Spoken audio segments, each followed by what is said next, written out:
Are you an empath? Whether you are certain that you are, or not sure that you are, or need some just validation and confirmation that you indeed are an empath, and what does that all mean? Then stay tuned in this video. We're going to be going through the basic constitution, makeup of an empath, what are the signs and symptoms, what do we deal with often, and how to live a life as an empath in a very high functioning way.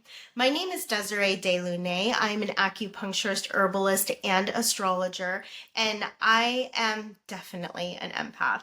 And I love serving this community because inside an empath, a hypersensitive, is stored many treasures and many gifts. And as long as we know our operating system and how to work with it, how to fuel it properly, then it isn't a constant unpleasant experience of chronic fatigue, exhaustion, overwhelm, confusion, needing incredible amounts of downtime.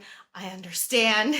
And over the years, I have learned how to work within this kind of constitution so that I can live the life that I feel is balanced, is harmonious, and also enjoyable. So let's get into it. Now, look, only about 1 to 2% of the population would be categorized as an empath. However, a good 20% of the population would be considered a hypersensitive.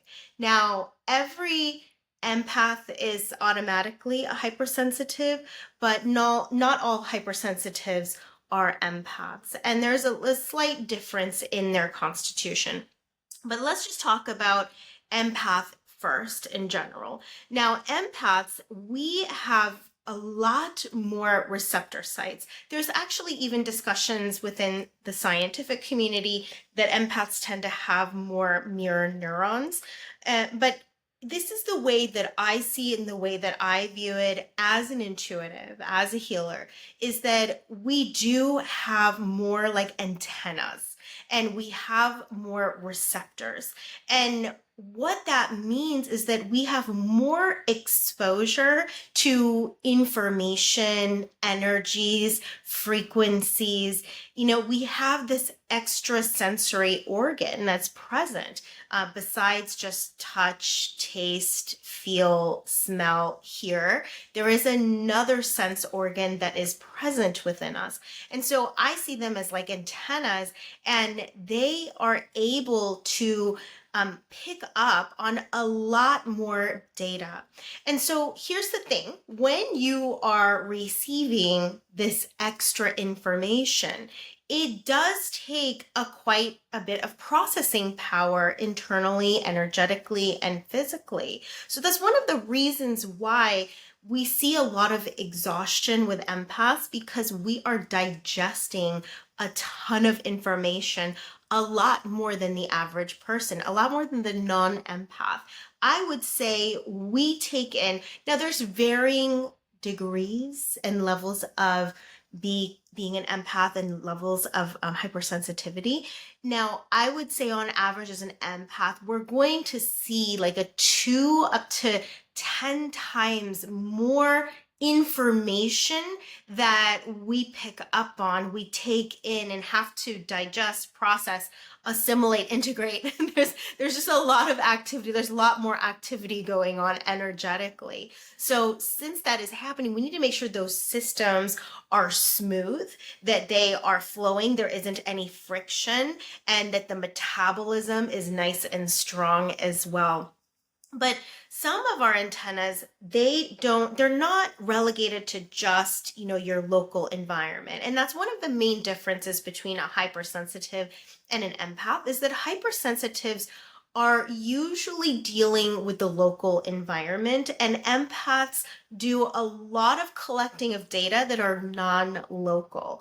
Meaning, non-local, like our antennas, we're curious. We're curious. Empaths are very curious. I imagine you love learning, you love understanding things, and you love getting to the truth of the matter, because that's one thing about an empath. We can feel the energies behind the words, or even if words aren't spoken, we can sense it, we know it, we feel it, right? And we are looking for the truth, not the surface layer.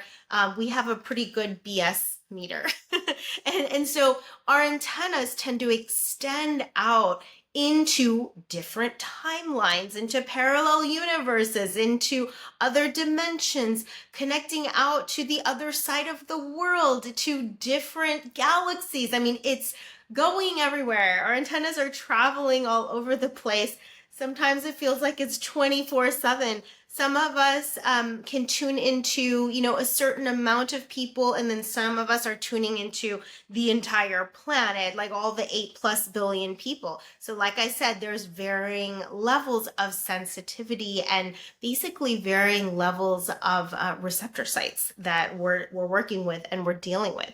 So what does this mean? Like, what are some of the signs and symptoms of being an empath and even a hypersensitive? Many of these are going to follow along.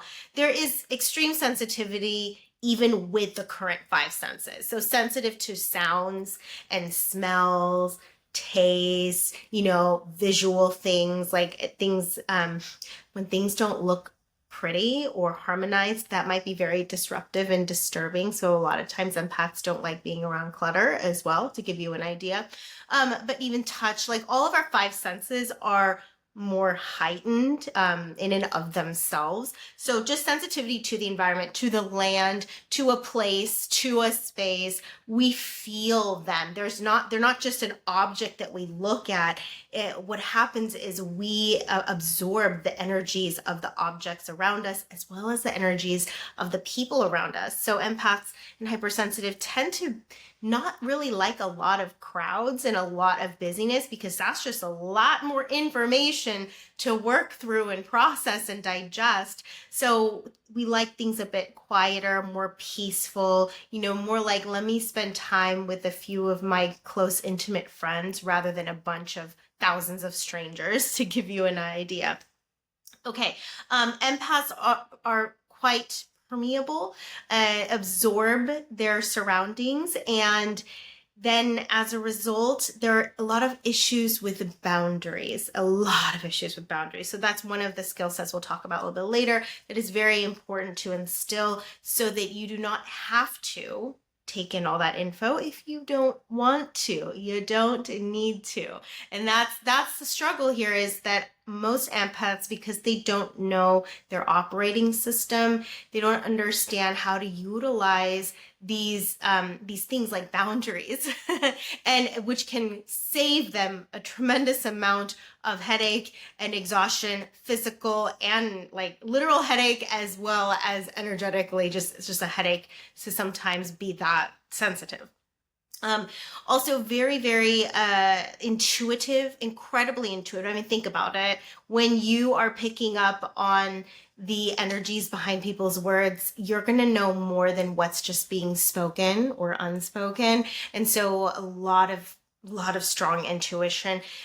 We also see a lot of creativity and healers and caretakers. Empaths tend to take on roles like that. But because empaths have access to information that isn't available to majority of humanity, that's powerful. I mean, they have access to a lot of wisdom. They have strong imagination oftentimes, and which makes them great artists, great creatives. So you see a lot of creativity that comes from empaths, and you see also this correlation often with strong intuition, creativity, and healing abilities too. So if you have a lot of healing gifts, spiritual gifts like that, you're also most likely an empath. And empaths do love to seek knowledge about the spiritual life and the spiritual existence. So interest in metaphysics and spirituality is often seen here as well. This is another thing, like picking up the disease and pains and sickness of others. That is quite common. And we also see that easily being overwhelmed and drained, energetically drained, emotionally drained, because empaths often process, literally work through the emotions of others. And others tend to dump their emotional difficulties, that negativity onto the empath. They experience that relief, and then the empath takes it on. And then now it's a mess for the empath to clean up with and deal with, where the other person feels so much better. And because empaths tend to be very, very compassionate and nurturing and want to serve and want to help, I feel like the thing with hypersensitive and empaths, they have more of a sense of unity consciousness, a sense that we are one and not separate from each other. So as a result, we see like, let me support other people, because by supporting other people, taking on that negative energy, we are also helping the whole collective and helping ourselves as well. So that's one of the reasons why boundaries is a little bit challenging.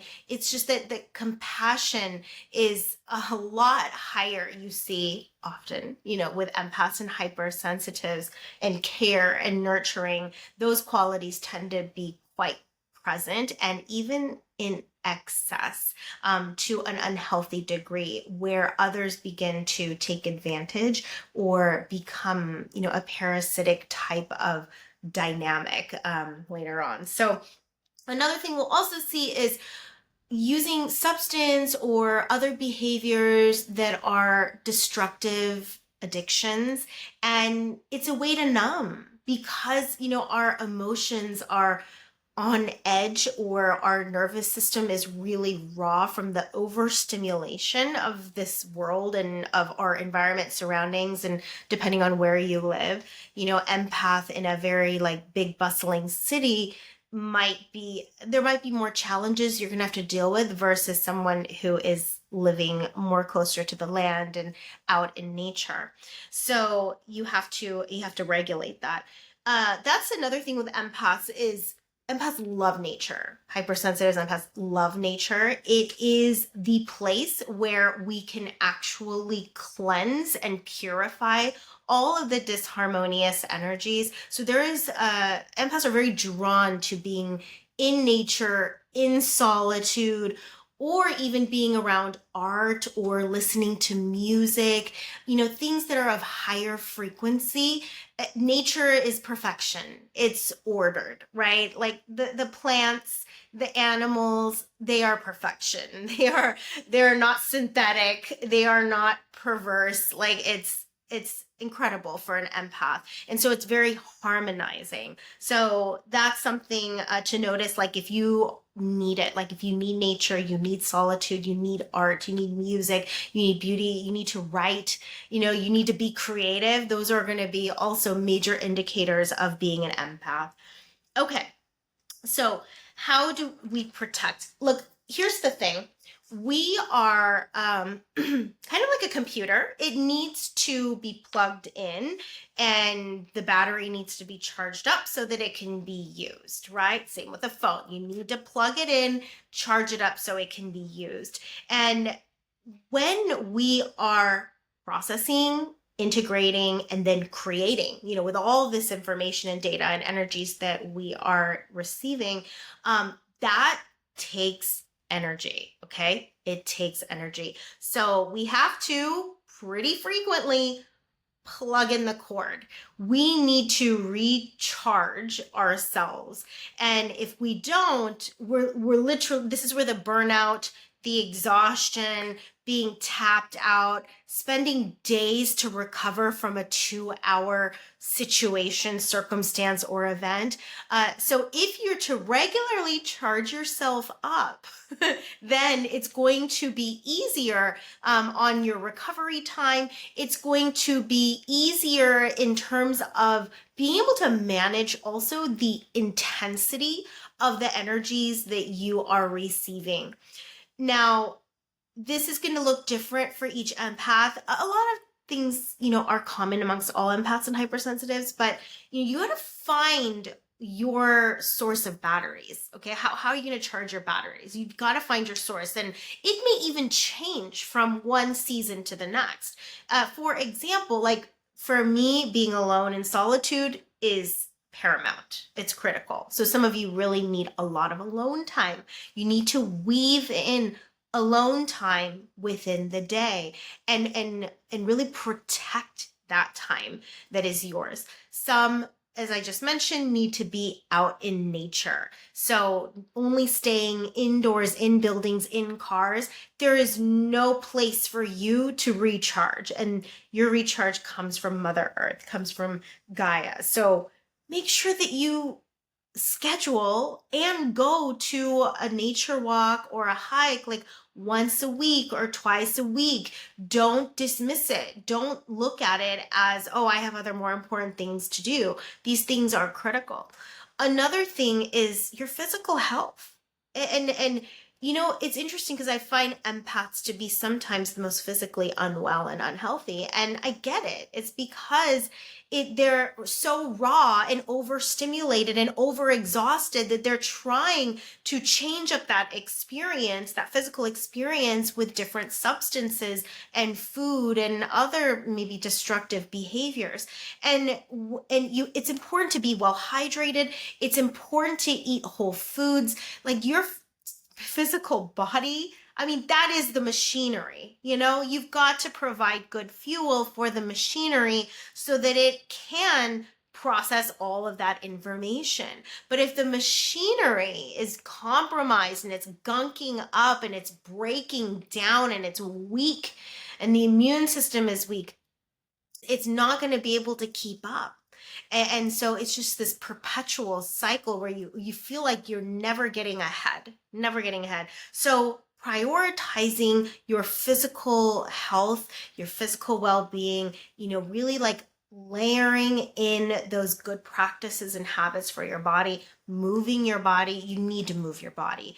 I mean, whether you like to do it in the form of walking or in the form of yoga, like it's just critical that you move your body. Okay, so those are some basic things. Create sacred spaces in your home. And another one is boundaries. Practice your boundaries, all right? Practice it within your schedule. Practice it within your relationships. Just make sure that you are regularly building, you know, literal boundaries with people as well as energetic boundaries. I have plenty of boundaries blend when it comes to essential oils for empaths. So that's going to be another very important task for you.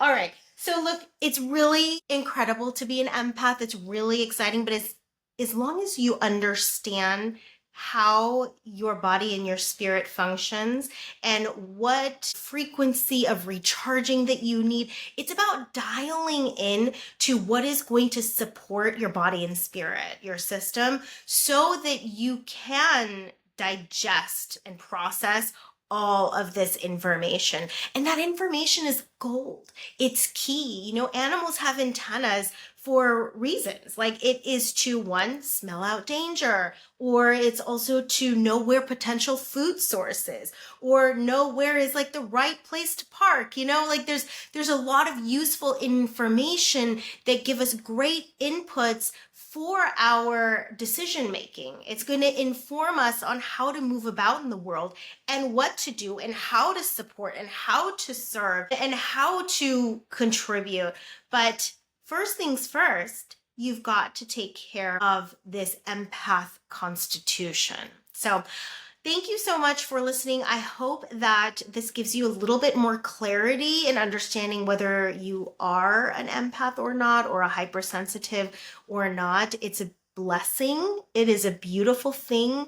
Just make sure that you're taking care of yourself well, and you will find it to be a delightful experience and not one where you're just subject to whatever, wherever, whenever. Like, no, you're not just being tossed around by the wind. You have incredible powers and incredible insight and access to wisdom. And so that's what it means to be an empath. If you'd like to learn more about my work and how to support yourself as an empath, I highly recommend joining my Rise and Thrive community. I'll go ahead and link that down below. All right, until next time, bye.